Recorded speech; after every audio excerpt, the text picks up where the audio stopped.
Whoa there. Now better apply the brakes unless you're aiming to dash yourself against that glacier up ahead.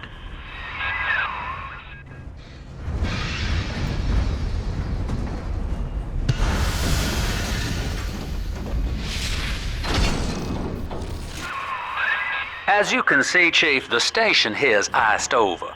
To reach Eleanor Lamb at Fontaine headquarters, we'll have to clear the way. Now, in order to melt that ice, you'll need a plasmid, like a handful of hellfire. We used to sell a fine old product called Incinerate in the amusement park up yonder. Go on and find a way in. I've already been on all the rides. Hello, world. Welcome back to Bioshock 2. Last time, we did pretty much what was an introductory. We got on the train. And now we're at Ryan Amusements, which is basically like a Rapture-style amusement park. Our goal in this place is pretty much just find the Incinerate and then melt the ice. So it's essentially the exact same goal as the medical pavilion in the first Bioshock game, where I'm pretty much just still learning some of the mechanics, so there still might be a little bit of tutorial to do and learning about this game. Boy, I love looking out the windows.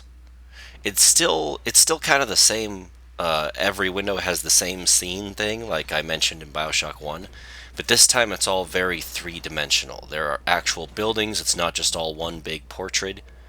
There are multiple textures layered against each other, and occasionally you do get some movement. This is one of the rare glimpses in which you don't see the bottom of the ocean, but this time it isn't so grandiose. It isn't unrealistically big like the last Bioshock game. This time it's more tame.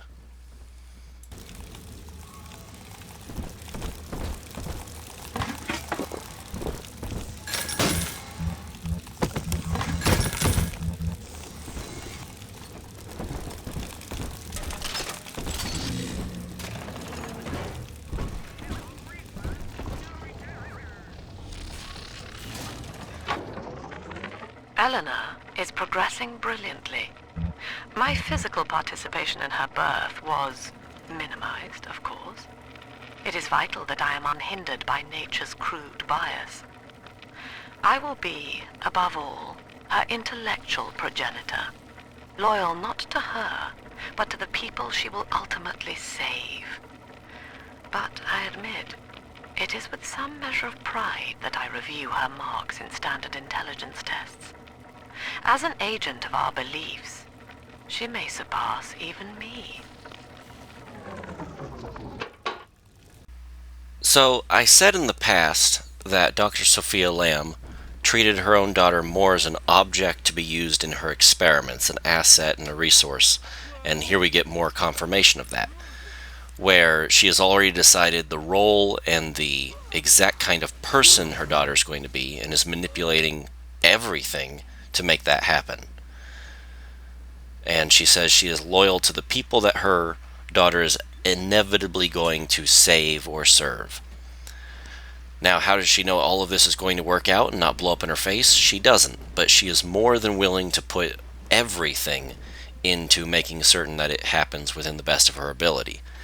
If that should have so happen to include this entire society and everyone in it, then so be it. Welcome to the circus of value!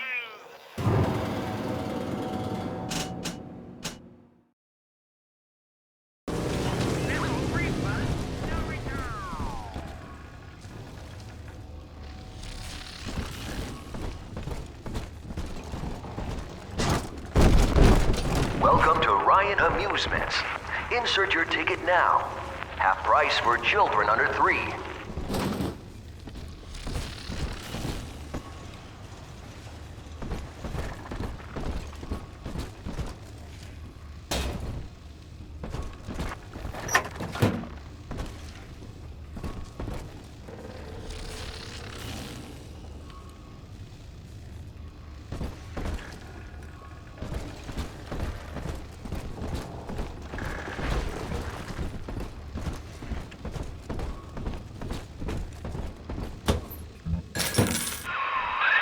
You're a rare old model, son.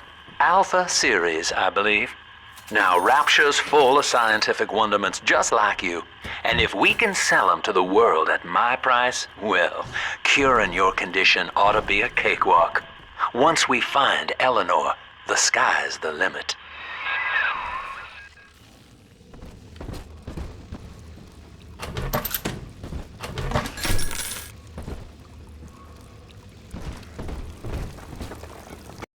Okay, we have our very first Power to the People machine.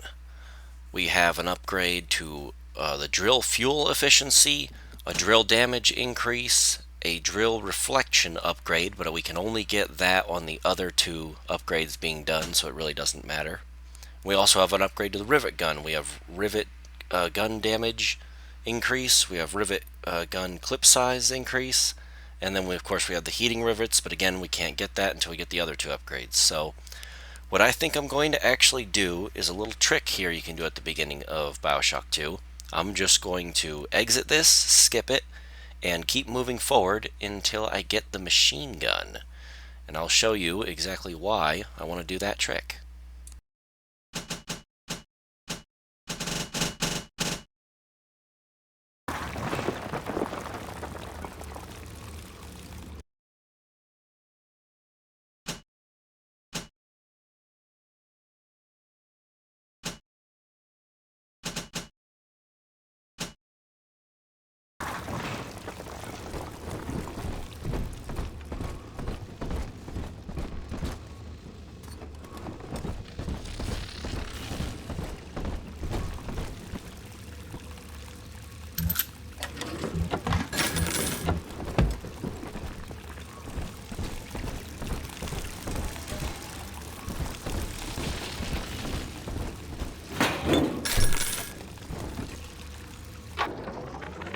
I was hired to engineer a park the likes of which no man has seen.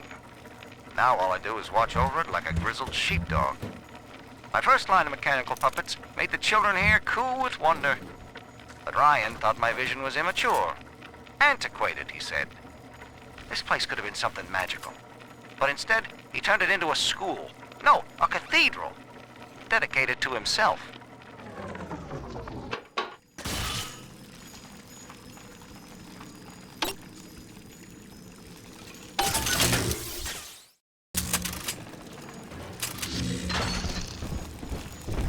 I can give you things.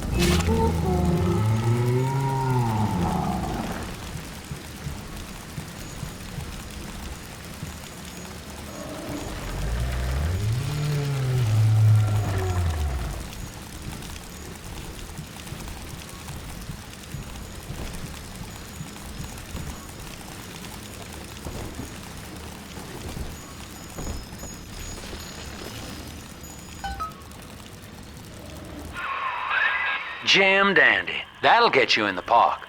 But buying Incinerate's gonna cost Adam. It's a sort of genetic goo that lets you rewrite whatever God gave you. The Little Sisters carry the stuff, as you may recall, so you'll need to locate one. I heard whispering near the El Dorado Lounge. Have a look.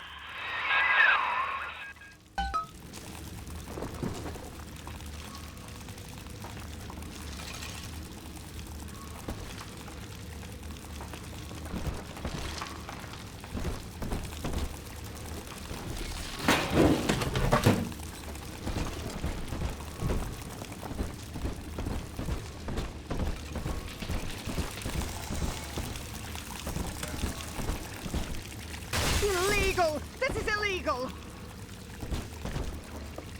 Ah, my heirlooms! Leave them! Where is my doll?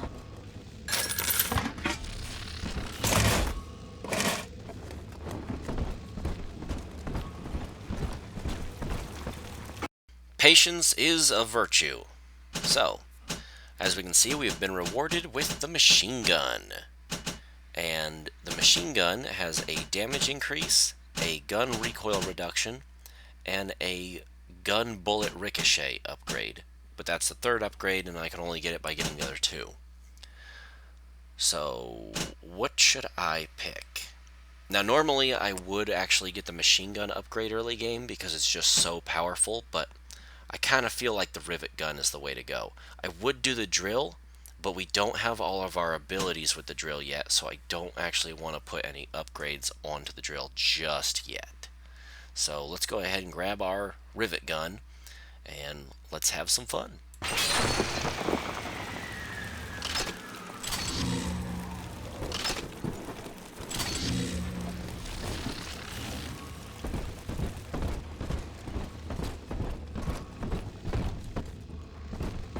Listen up!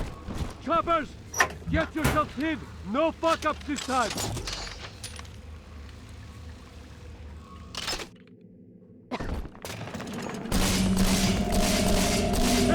Daddy's home! Take aim! Fire!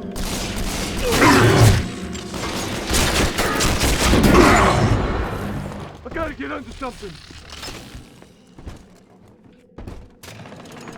I ain't dead yet! I got better things to do! Bottle knife! Unbeliever!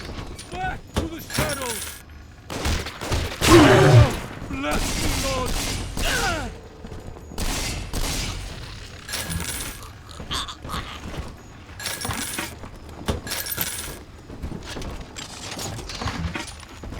Something I feel I should clarify about the rivet gun, bodies don't just drop rivets. No one is carrying rivets in their pockets. The only time a body should be dropping rivets is either on a very lucky loot pool, which is completely abnormal, or if you shoot them with the rivet gun. So you actually are re-harvesting the rivets you use to kill people.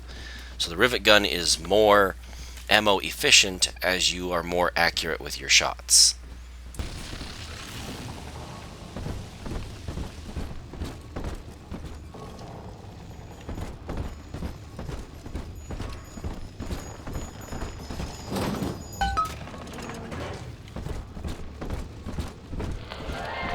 I am Andrew Ryan. Welcome to Ryan Amusements.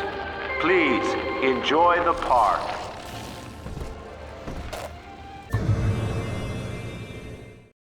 Has this ever happened to you? Running from some psycho splicer, and you're all out of neighbors to trip. Introducing Sports Boost. No more relying on Fatty next door to fall down. You can outpace the maniacs on your own, jackass!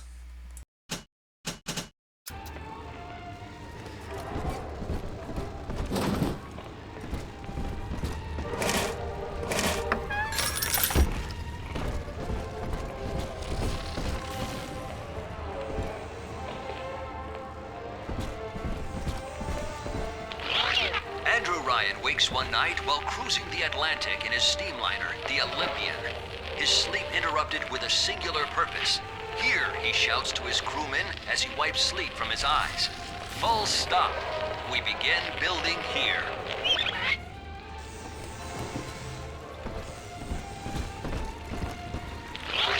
Refitted for heavy construction, the Olympian returns with a new cargo. A state-of-the-art submersible platform, nicknamed the Sinker, ferries supplies and workers to the sea floor, fathoms below.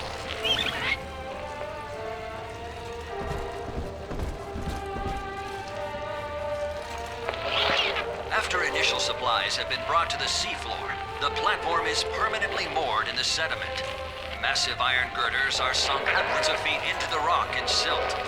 Below the platform, engineers work to overcome obstacles such as diamond-hard rock, obstinate sea life, and unexpected help.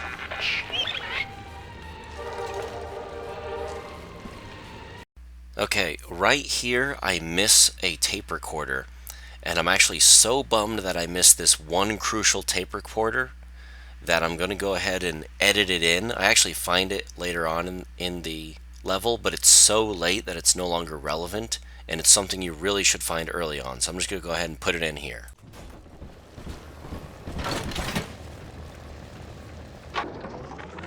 I love the kids in Miss Englert's third grade class, but boy, I had no idea what I was getting into, volunteering to chaperone this New Year's sleepover party at Ryan Amusements. Donnie, get down off that exhibit, and I told you, spit out that gum! You'll choke! The kids' parents deserve a night off to enjoy New Year's, but I'm at my wit's end. Donnie, I told you!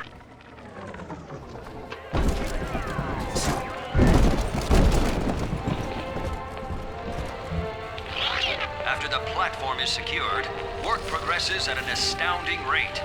Designed to be the foundation of Rapture, workers toil around the clock to create the metropolis you see today. So this interesting explanation of how Rapture was built, exactly how they did it, ends with a final little exhibit that has been destroyed. And all I want to know is what was in that final exhibit, because it seems awesome.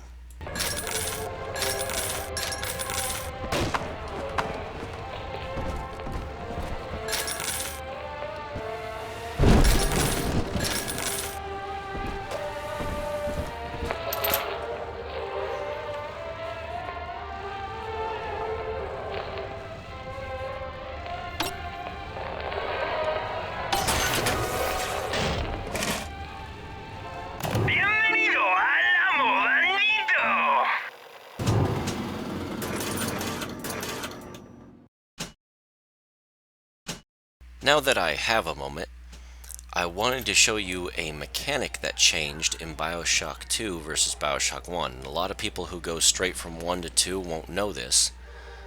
When you hit the red hacking part, that triggers an alarm. But that's actually a good thing, because in, of course, a money-free society, then that's what we're currently living in under Sophia Lamb, you don't have to pay to turn off the security drones. You just have to admit you did wrong by pulling the lever and saying, "I'm sorry." Which means you can pretty much break the rules as many times as you want for free security robots, especially if you're willing to hack them. And it's not always feasible to do this because these little shut-off machines are few and far between in other levels, but here in the early levels, it's just free ammunition as far as I'm concerned.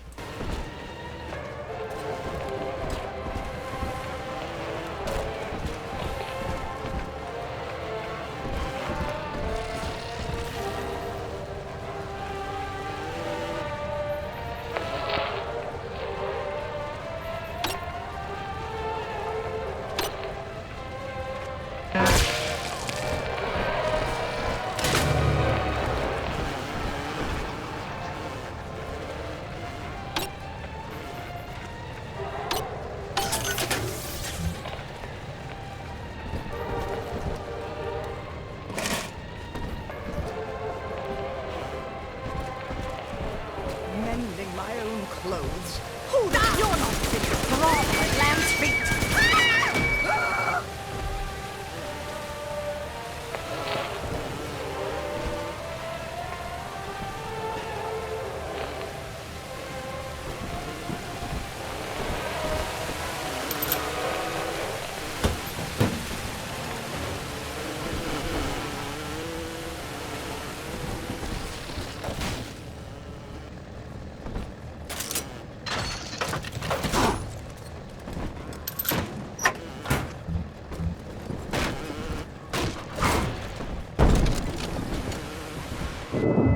Until you arrive, Father, I'm trapped here. Smuggling these gifts out is the most I can do to help. Sophia's brain a bit.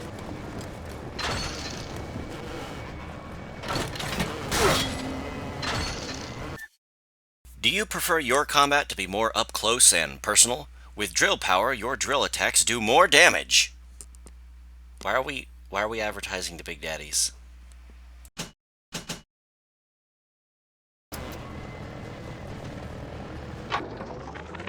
In ethical psychiatry, we must account for... Eleanor Lamb speaking. Mum says I'm not to play with the other children because they're being raised on a diet of dog-eat-dog. I wanted to see these dog-eaters, so I waited until Mum was gone and went out to find one. And guess what? The dog-eaters wear human skins. It makes them look just like us. So here we get a little bit of a glimpse into what's going on with Eleanor while her mother Sophia is teaching her in her childhood.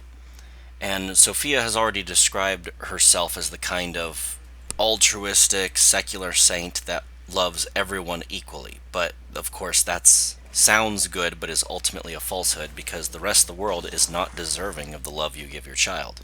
Only your child is deserving of the love you give your child.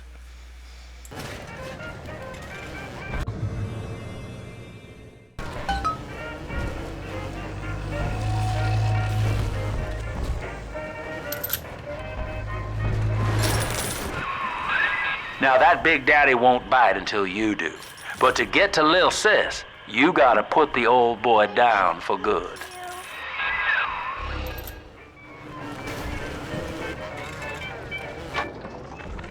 I found one of those children at last.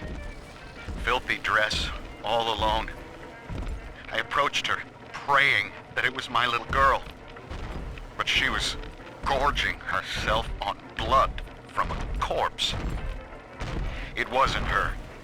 I stared, just reeling. And then that skinny, armored freak that took Cindy jumped me, shrieking like an animal. I escaped, but could Cindy have become one of those things?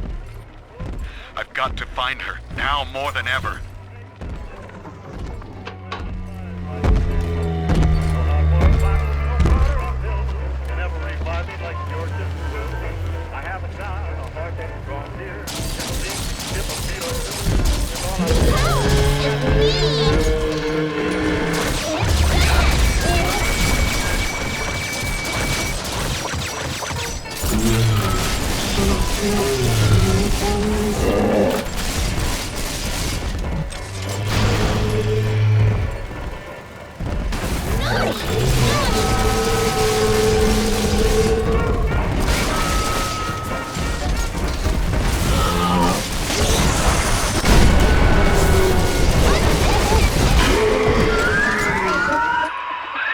Take a breath, son. You did it.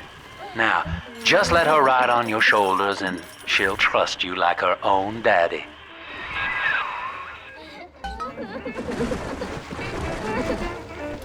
He's nicer than others.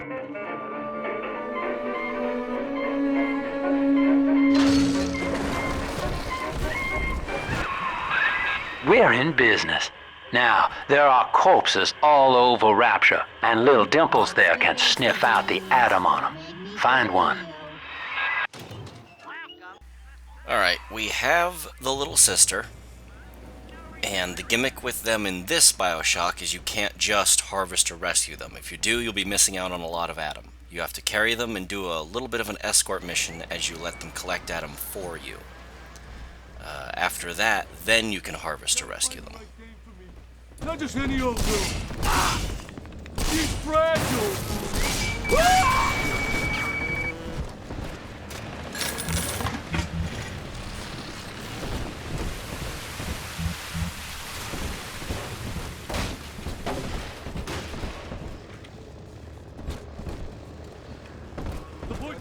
Your kind ain't welcome here. Help! He won't listen. Are your judgments, O Lord? These like your revelation. Father.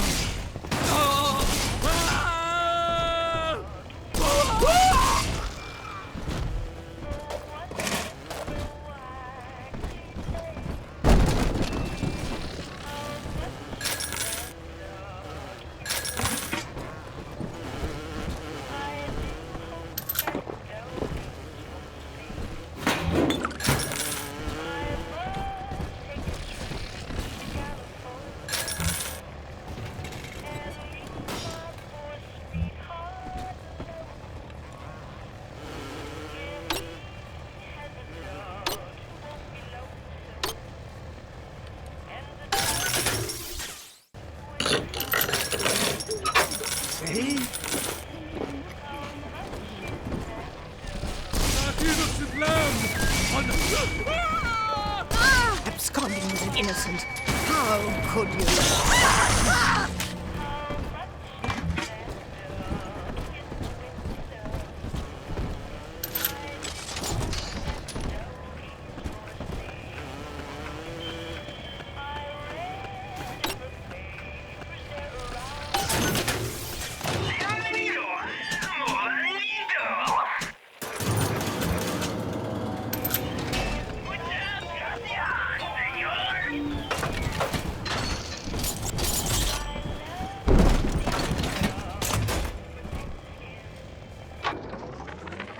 used to be, there was no margin in running the gift shop.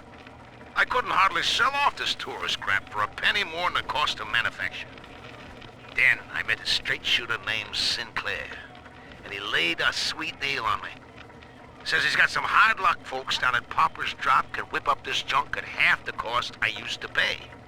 Yeah, I had to pick a needle or two out of the shipments, but all in all, nobody's the wiser, and I'm all the richer. So, we're learning a little bit more about Augustus Sinclair. He's not just running a pseudo-legal firm for Andrew Ryan, he has his hands all over Rapture. And he's actually doing some very important work. He's moving manufacturing of these darn teddy bears away from wherever it is they're currently being manufactured, which is too expensive, and over to Papa's Drop, where the labor is cheaper, and he can produce these teddy bears dirt cheap. Now, some people who do not like capitalism would ask me, how is that a good thing? Well, he's moving jobs away from the expensive areas and into the cheaper, dirtier housing so that they can produce them and they can get the money instead. Now, they might be getting less money for their labor than you would have gotten elsewhere, but at least you're getting something. And the gift shop guy can now afford to make a profit off of his teddy bears, whereas before he couldn't. So he's actually saving this gift shop guy from going under.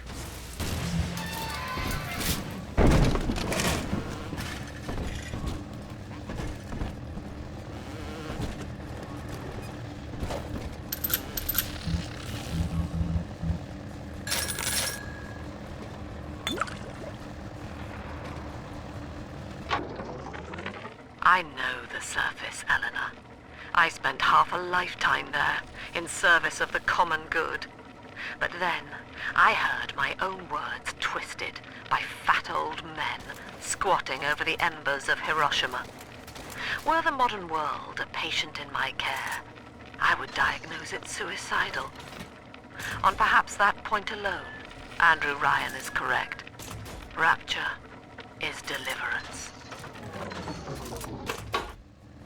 So, unfortunately, they don't give me the actual quote that Sophia Lamb said, supposedly, that would have been re-uttered over Hiroshima. But I do recall that, historically, in actual real life, a big justification we did for the bombing of Hiroshima and Nagasaki is that it would end the war by 5 years and save millions of lives. So, we kill some people in a more brutal fashion in order to get other people to just go ahead and surrender, because the war is hopeless, why bother fighting? So that's what she doesn't like. However, if it's her words they're using to twist and justify this, that should create some amount of, hey, maybe I should look at myself. Of course, Sophia Lamb isn't capable of that. She's only capable of pointing at the surface and saying, ew. Now she comes to Rapture, where theoretically you should be free of all that stuff, and instead she just brings it about herself. Hold it! She must be gone! For all of us! Yeah!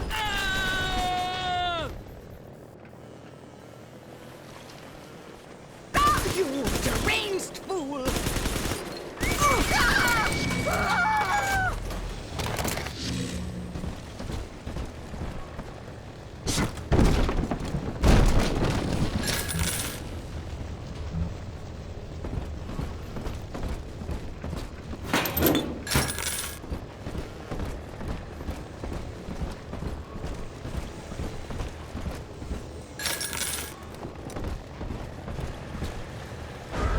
Snowy Adam, Daddy? Over there.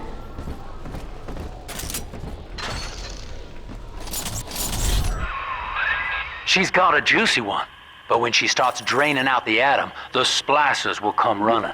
Be ready before you set her down on that body. Harvesting from corpses is going to be a big part of Bioshock 2, obviously. And I'm going to be doing it all the time, so I'm going to have to talk during that in order to fill in space and make a video. So I'm going to give you my version of Bioshock 3. The first Bioshock was capitalism, the free market, and those ideals, of course, extremistized and made crazy. And this Bioshock is, of course, collectivism, So I think for my version of a Bioshock 3, and I'm not even going to get into Infinite, I don't even know what that is. For my version of a Bioshock 3, I would go with probably Anarchy. That is a child of the family, not a toy for you to exploit and discard. It is fitting that you expire here. One more forgotten curio in Ryan's shrine to the self. Now I know what you're thinking. Everyone tries to do anarchy. Everyone tries to incorporate anarchy into storytelling, but I think with Bioshock, it would actually work really well. So just follow me on this. I would go ahead and let you pick some features about your character, mostly just skin tone and whether or not you're male or female, because, you know, Bioshock, you're basically just looking at your hands the whole time. Then I would have you just on a boat, heading down the ocean somewhere, when suddenly you find yourself floating towards a zone where you're told on the radio not to proceed, not to go through it. Your captain, being an idiot, takes you in anyway, and you end up coming across something called the flotilla.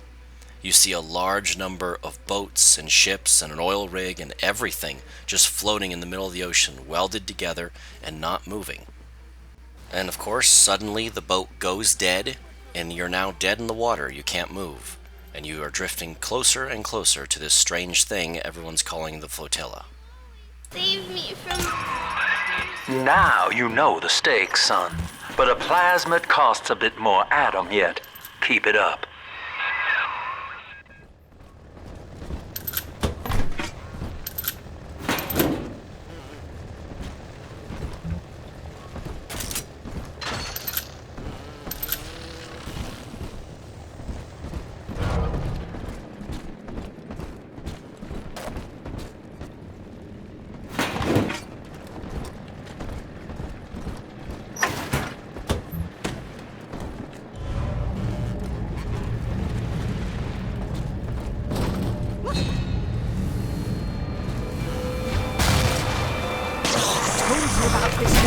Make him listen! You gotta find something to do next to down here.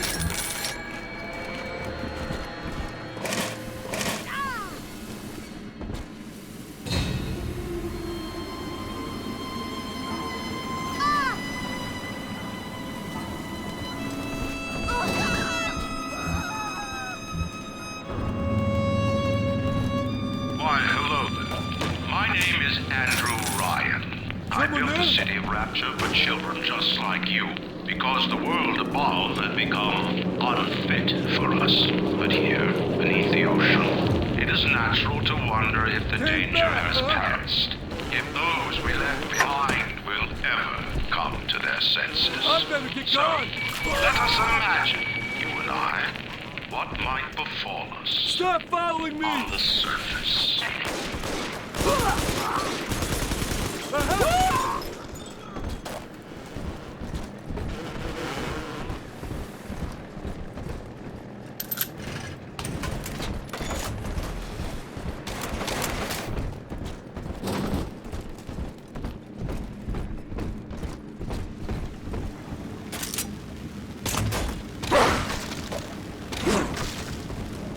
Hang that child, you monster!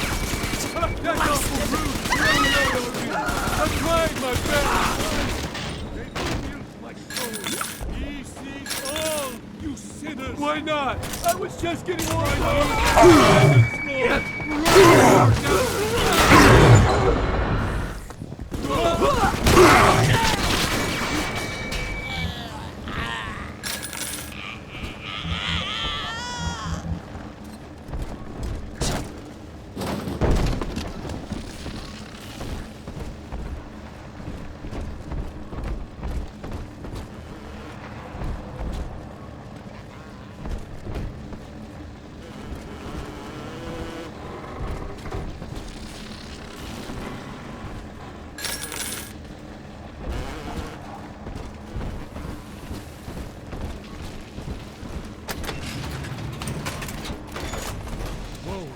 Whoa! Onto the great city! It is no way to... What?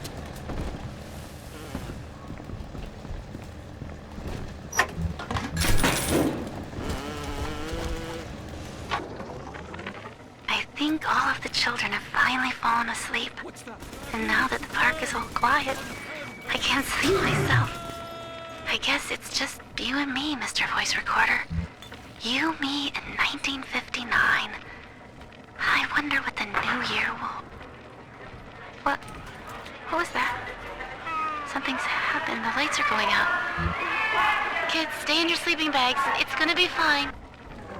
Something I just adore about Bioshock 2 is how many recordings you get from random nobodies. Don't you push that on me. I'll shoot you dead. But anyway, you just get recordings from random nobodies. They're not part of the story. You'll never meet them. It's just a guy escaping with his wife in a submarine to talk about Lamb a little bit, or it's just talking about what happened during the war. I just love the world building that they're doing through these various recordings. It's really nice, and I know that a lot of games started doing it after Bioshock, but it's just really nice to have it. The first game had it a little bit, but it was only for mainline story people, not for random nobodies.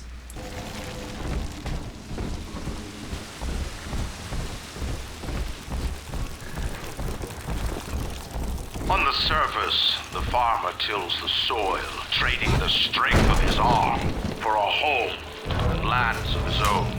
But the parasites say no. What was yours is ours. We are the state. We are gone. We demand our share.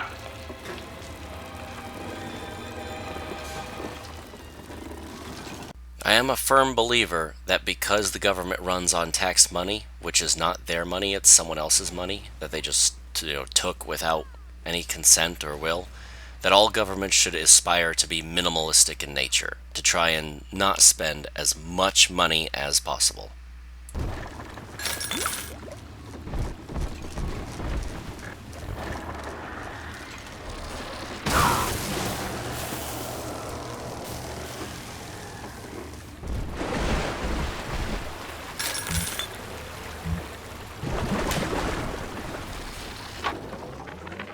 Lamb is becoming... The woman is a damned collectivist. Here in Rapture, how could the council fail to see it? Worse, to hide her intent, she gulls these patients of hers into a religious frenzy. A new Kremlin will rise and swallow the council house before they realize they've been had. I will not have my city swallowed by the parasite. Guys, it is time, I think, to call Sinclair. Sinclair, of course, is Ryan's pseudo-legal firm that grabs problems that he doesn't want to admit he has and makes them go away. That includes Lamb. Because she is a collectivist and because her ideals are against Rapture's nature, he's going to get rid of her. I've been rationing my supplies ever since the park got cut off from the rest of Rapture. Gotta stay strong. I'm holed up in this workshop, surrounded by those whaling brats, trying to beat their way in. They want my food, my guns. They want it all. But I got a plan. Gotta fix up the transport sub that's been rusting in the maintenance bay.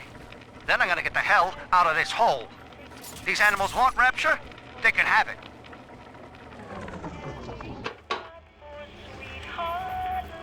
I'm just going to ignore that guy's recording because there really isn't much to say. He failed and died. Kind of the end of his story. He does talk about the children who are trapped in here with him, and he's not helping them, but other than that, he's dead. So, back to my headcanon of what Bioshock 3 could look like. After you make it up to the flotilla, you are welded onto the superstructure just like everyone else is, and when you and your crew get off, everyone just kind of greets you like you're their new neighbor. Like this is a totally normal thing and it's just something you have to accept. Through the talking of two people, they all reveal that, surprise, you floated too close to that old city called Rapture. In my version, I would probably make it a few years after the events of 2, so the city's more like a legend. Everyone's kind of heard about it. Everyone's kind of talked about where it might be, but no one ever goes and looks for it because that would be dumb.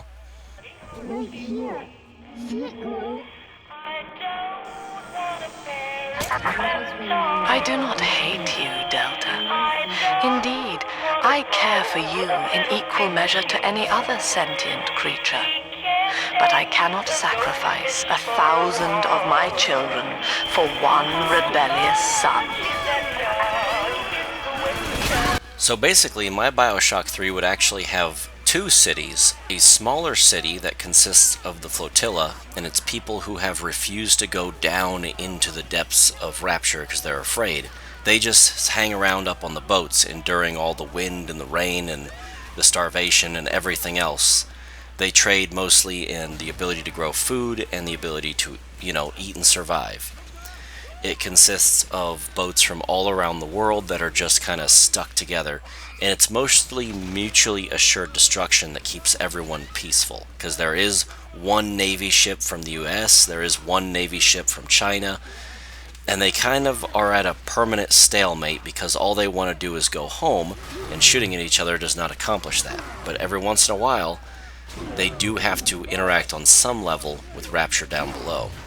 So you could play a good little, couple of first missions, a couple of side missions and stuff, all just in the flotilla before ever going down to the city of Rapture. I'm telling the other girls that All right, Chief, we've almost got enough Adam now. To get the rest, you'll have to take care of that little sister. There should be one of the air vents they favor in the workshop. Bring her down there.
Trash for scraps to eat. I'm just grateful Mother doesn't have to see me this way. You deranged!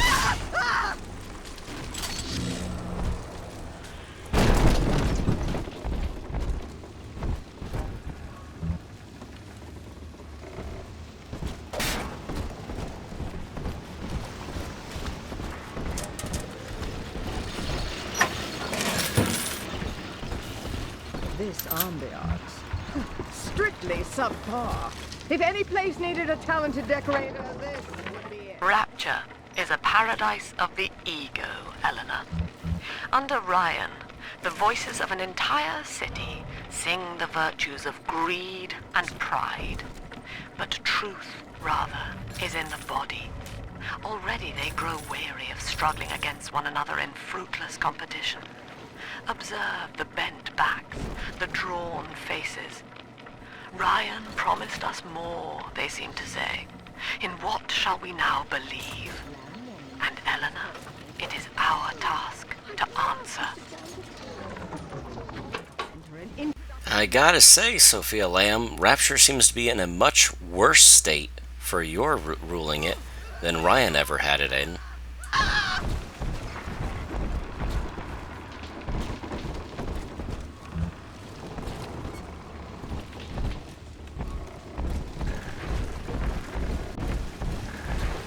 Parasite makes nothing for itself. Its only tools are taxes and tithes meant to trick you into offering what it has not earned. In Rapture, we keep what is ours.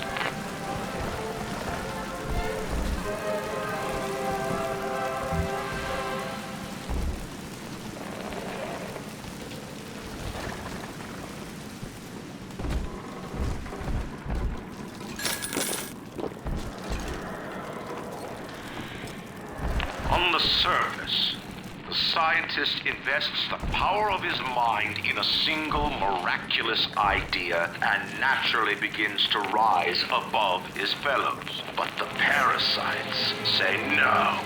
Discovery must be regulated, it must be controlled, and finally, surrendered. So the great irony there is, of course, the lack of regulation in industry, especially with the scientific discovery of Adam, is what eventually led to the downfall of Rapture.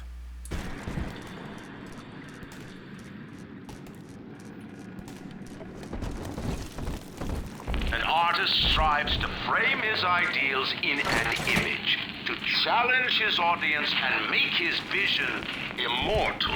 But the parasites say, no, your art must serve the cause. Your ideals endanger the people.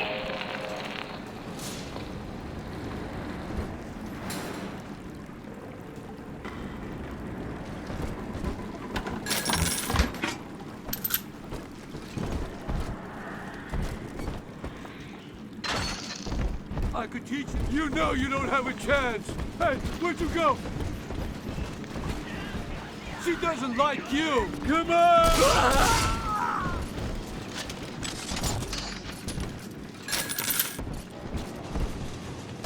Hey, we were just getting started.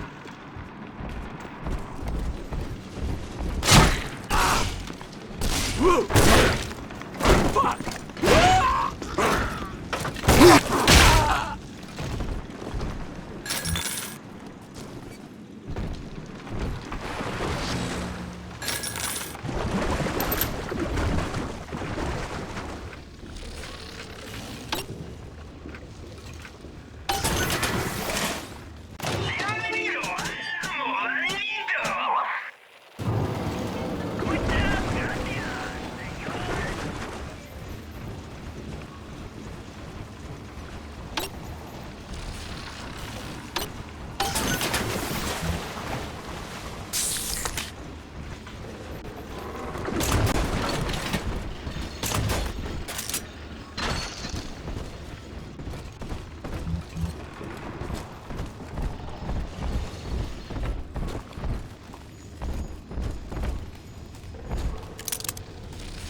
Lacking its own ingenuity, the parasite fears the visionary. But it cannot plagiarize, it seeks to censor. It cannot regulate, it seeks to ban. Rapture was founded on an idea, and here they are held inviolate.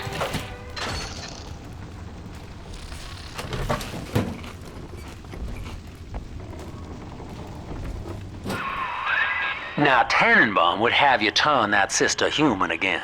You'll get just enough Adam for our purposes, and the girls will likely try to repay you somehow. But Rapture's a high-stakes town, son, and she is a jackpot.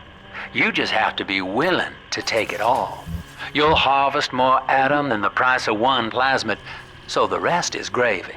Think about it. Down here, it's your survival or hers.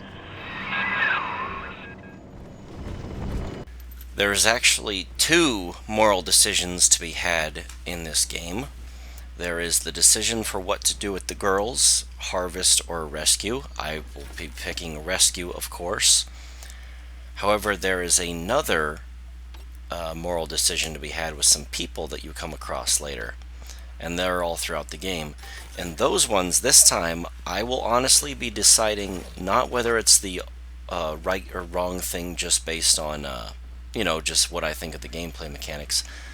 I'm going to try to decide it based on what the individual character has done, and I'm going to try to judge them as harshly as I possibly can. So, if some of them have done true evil, I plan on killing them and whacking them anyway.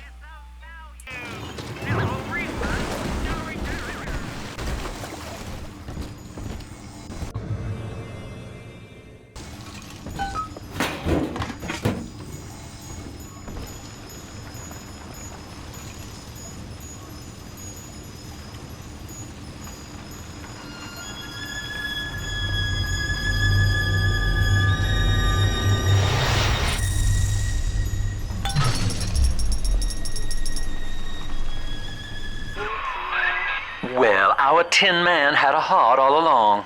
Personally, I call that a liability, but you have enough Adam now. Barely.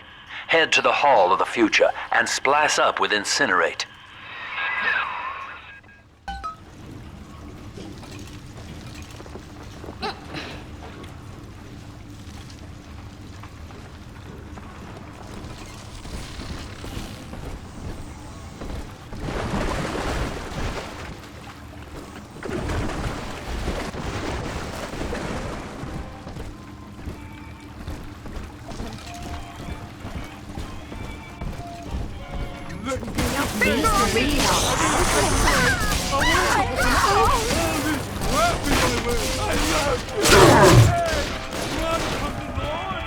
Just try. I'm more enough.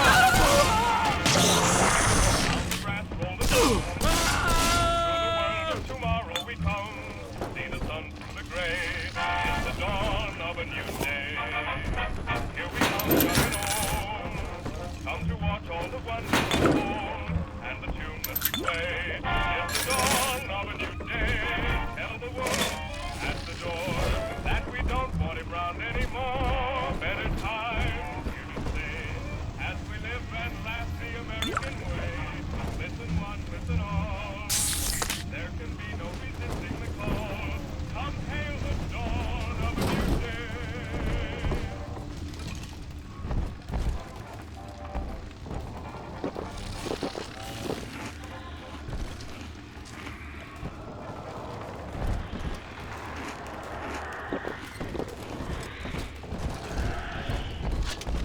On the surface, your parents sought a private life, using their great talents to provide for you. They learned to twist the lies of church and government, believing themselves masters of the system. But the parasites said, no. The child has a duty. He will go to war and die for the nation.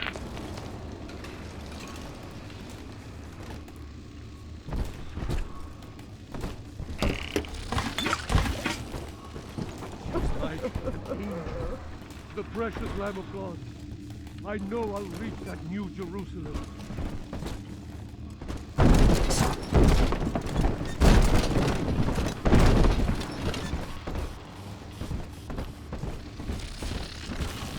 The beast. The lake of fire, and all the birds were filled with their flesh. Oh.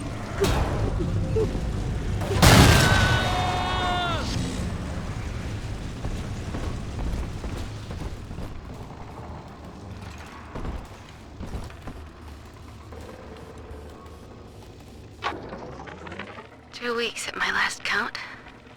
2 weeks since we were trapped in this rotten park. I haven't been eating.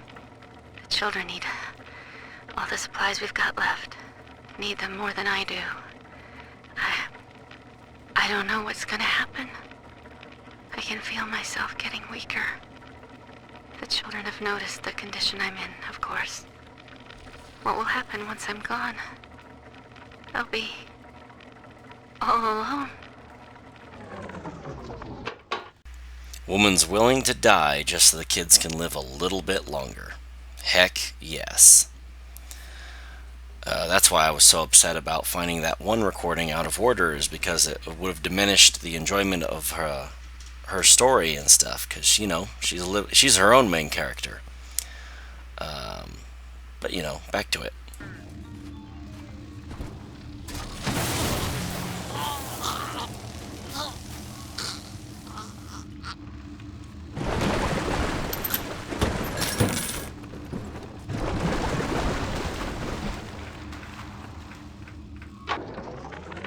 I met with Sinclair today of Sinclair Solutions. It's this pseudo-legal firm he set up to take problems Ryan doesn't want to admit he has and make them go away. I could fill 40 front pages of the Tribune with stories about this fella if he wasn't paying me not to. And he's got work for me, right? I ask what? And he flashes me these $1,000 Steinman teeth saying this job will, quote, change history.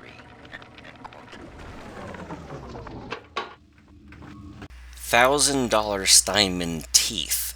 Dr. Steinman is the plastic surgeon from the first game, and this game is in the past, so $1,000 would have actually been quite a lot of money. Also, there's a Power to the People machine, and I'm going to get the rivet magazine upgrade so that eventually I can get the flaming rivets. It feels like I should just upgrade one weapon at a time rather than picking and choosing across the board, because, you know, flaming rivets, that's gotta be awesome. We shan't save the likes of you!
This may work.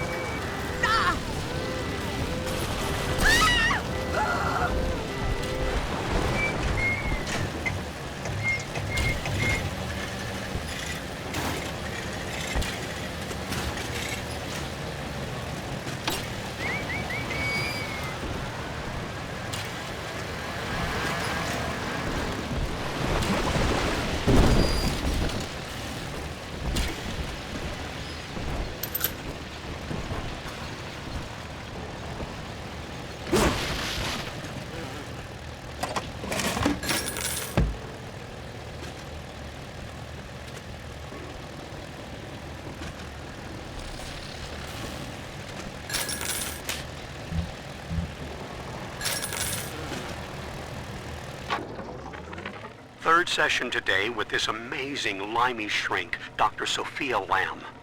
She said that all Ryan's horse shit about always looking out for number one is turning us little guys against each other. And what we need is unity, solidarity. Then, she held up a mirror. Turns out, I wear my hair and mustache just like Ryan.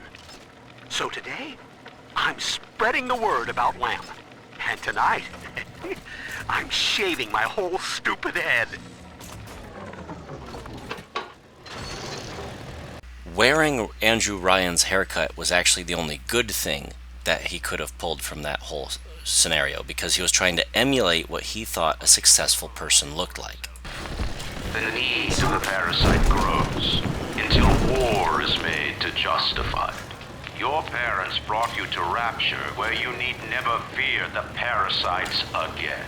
So you see, there is no place for you on the surface. But you may bring the world to you. If you know someone who belongs in Rapture, write a letter to the Ryan Industries mailroom. And you never know, the next new face might be familiar.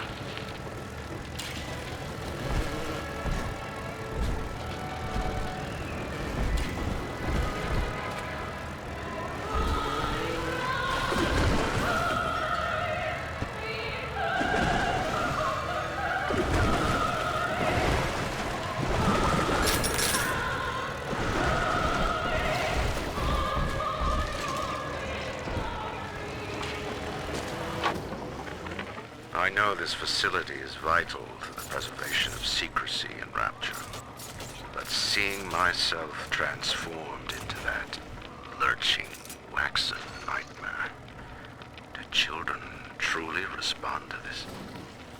Still, I spoke to a young man exiting the park after the grand opening, asking him what, if anything, he had learned here. He said his chores didn't seem so bad anymore, as long as Mother wouldn't send him to the surface.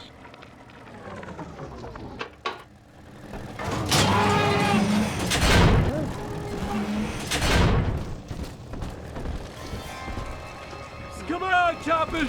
Tear this place down! Oh, great! Come on! Open up! I'm trying my best! Ridiculous!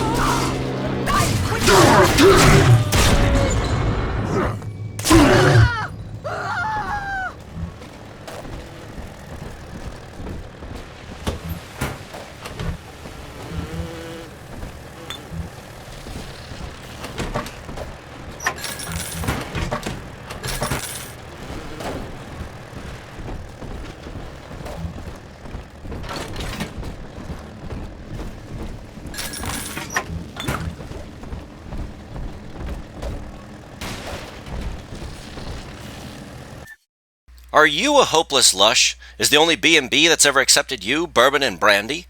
Well then Booze Hound is for you. It's the perfect tonic to get the most from your tonic.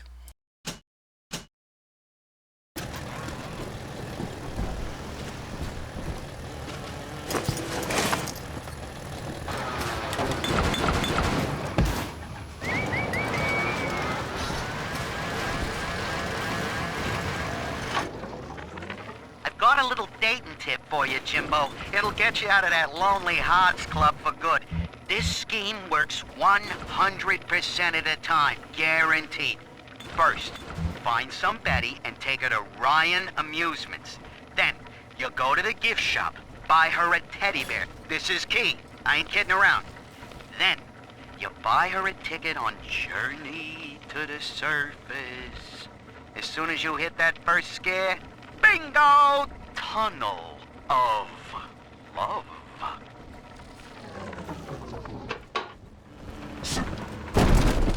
Looking back on some of the older games that I've played in my life, Bioshock, of course, has a very special place in my heart because it was actually my first game that really got me into first-person shooters. Before, I didn't really play them that much because I only ever played them on consoles, and I just didn't like them on consoles. But then I played Bioshock on the computer, and it changed everything. But when I play these old games, I do have a complaint, is that they're too small, it feels like. Like here, I'm supposed to be in an entire amusement park, but instead there's just one ride and a kind of little gallery built around it. I feel like this entire world, I feel like Bioshock could have a remake. Like, remake the first game, take every single level, and say, we're just going to keep everything exactly the same. All the main plot points, everything is the same, but make the entire level just bigger. Keep the graphics simple, keep them something that you could appreciate, keep everything just the way it is, but just make the entire game bigger so that the crazy players who just love and adore that game can really get the most out of it when they play it again. And I think that'd be a great way of making money, just like call it a enhanced remake. You don't know nothing about. I inherited all of this. You understand?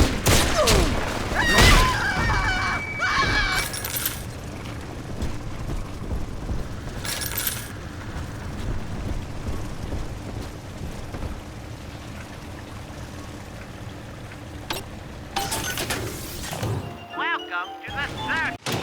Welcome to the circus of value. Welcome to the circus of value. Welcome to the circus of value.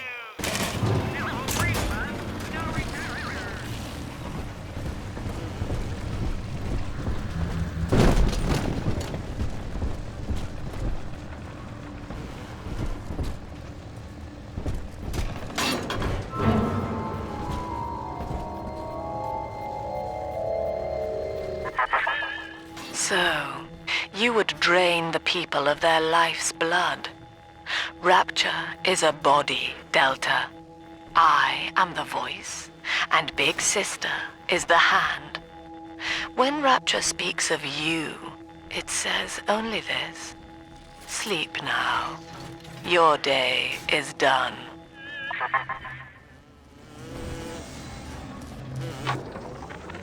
We lost another of the Alpha Series protectors today in testing. Somewhere outside the city limits, he simply vanished. For these men, Rapture has no walls. We must find a method of conditioning them against abandonment of the Little Sisters. Something physical, possibly even lethal. The lab aides are starting to call them Big Daddies. Perhaps there's some genius to that. Bonded pairs, connected by a love that kills.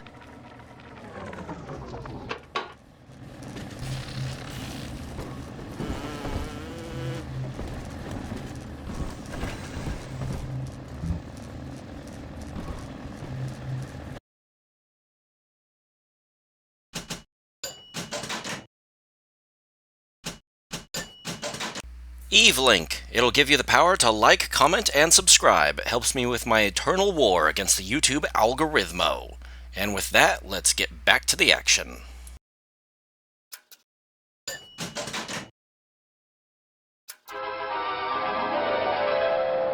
Light up enemies to 1,000 degrees. Warning, fire spreads. Congratulations on your recent purchase of the incinerate plasmid. Say, Tom here is having a romantic evening with a gal. What would impress her more than lighting the fireplace with a snap of your fingers?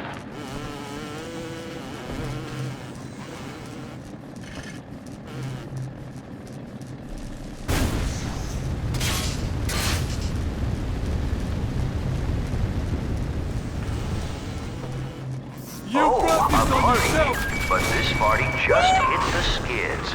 Carl needs a light for his cigar, and no one can help him.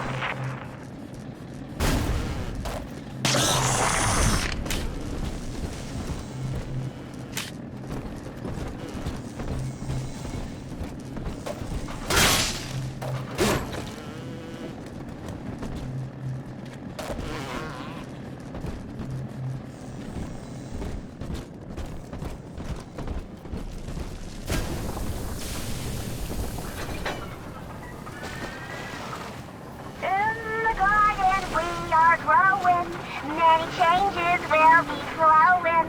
If you wanna be amazing, see the flowers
you're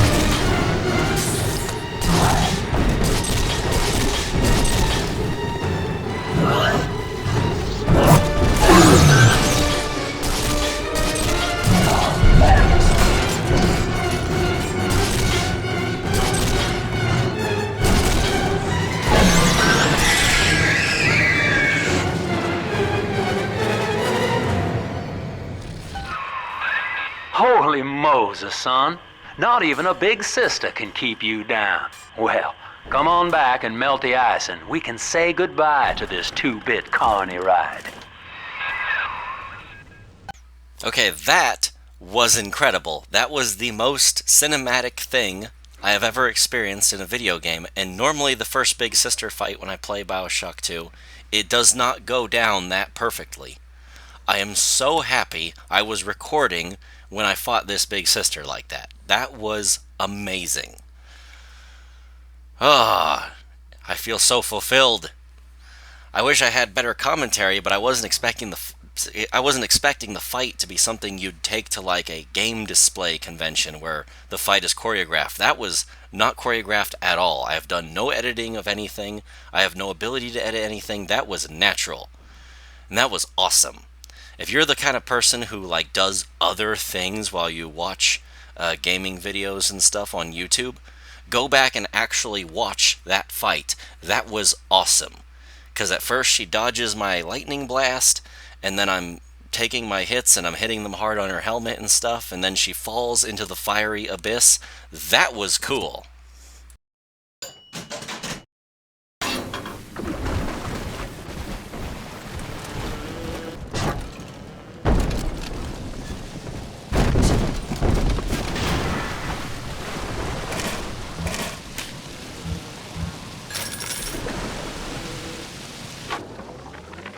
He's gone.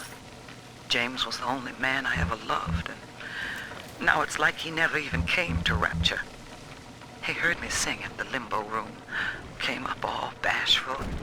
He liked hearing songs about what it's really like to live in this town.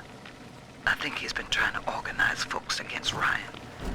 And now he's gone, and I'm here, singing Rise, Rapture, Rise. Scared to death they're gonna come for me. That was Grace Holloway. We know she'll be an important character because her tape recording could only be grabbed by grabbing the incinerate plasmid. Since that was a criteria, we know for a fact she's going to be important in the next level. We're going to make certain to pay very close attention when we get her tapes in the future and judge who she is as a character. In that tape, all we really know is that she had a boyfriend, he screwed around, he found out, and now she's sad about it, and she sings songs. Outstanding, sport. You're proving to be quite a windfall. Now just open the train tunnel from the security booth there, and I'll come out and jump on.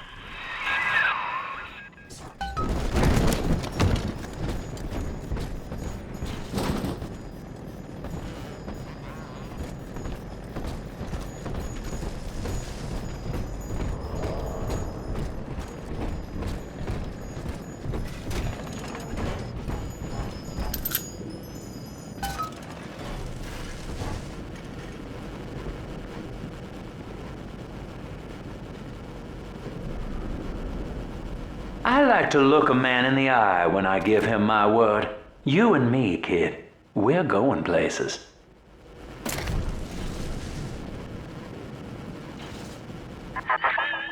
I had thought you some golem of Sinclair's, brought here to hold Rapture's arms while he rifles through her pockets. But no, you are aware of your plight. Who, I wonder, would be so cruel to force a mirror on a man with no face? Lamb was waiting for us. Come out shooting and start the train.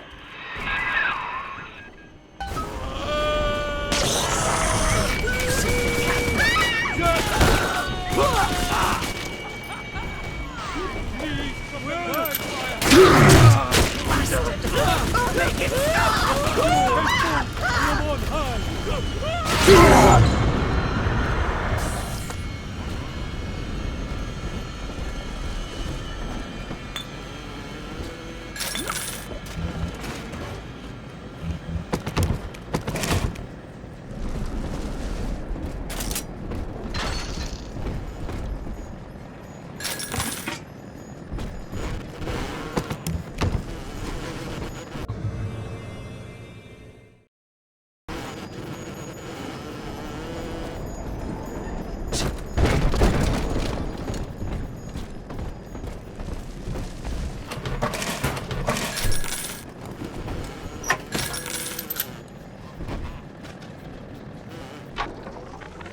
Andrew Ryan. He reckoned the free market was some kind of Holy Spirit gonna lead us all over the rainbow. And I reckon it's a big fat hooker too dim to spot a wooden nickel. So old Andy went and became his own ghost, and I whittled nickels till I made a mint. Sinclair strikes me as the kind of guy who likes to pretend he's a con man, but in truth, he'll actually treat you fairer than most people will, because he never is lying about his intent on making money. Have you noticed? If anyone's noticed that, in every word he says, it's very clear, I'm trying to make money. So he kind of fits in perfectly into Rapture, in my opinion. He's nothing like Frank Fontaine, who would ultimately lead to Rapture's downfall, in that he isn't scamming anyone in the traditional sense. He's just flat out telling them, I'm gonna make money off you, let's go make some money. But the entire town is based on that, so what's the problem? Alright, I think I'm gonna end it here. Thank you very much for watching, and I will see you guys in the next one. For now, I'm gonna have to say, bye-bye!